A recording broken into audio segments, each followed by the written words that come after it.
జోన్గా పెట్టి దాని నుంచి కూడా శాంపిల్స్ కలెక్ట్ చేసి మరి ల్యాబొరేటరీకి తీసుకురావటం జరిగిందనమాట.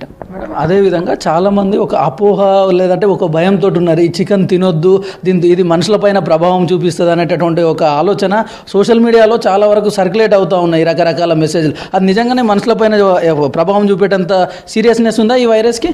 మనుషులపై ఎలాంటి ప్రభావం జరగదు. ఎందుకంటే మనం తినే కోడిగుడ్డు కానీ చికెన్ కానీ మనం బాగా బాయిల్ చేసి మనం తింటాం కాబట్టి దానివల్ల మనుషులకి ఏమీ దాన్ని సంభవించదు, ఏ వ్యాధి రాదు.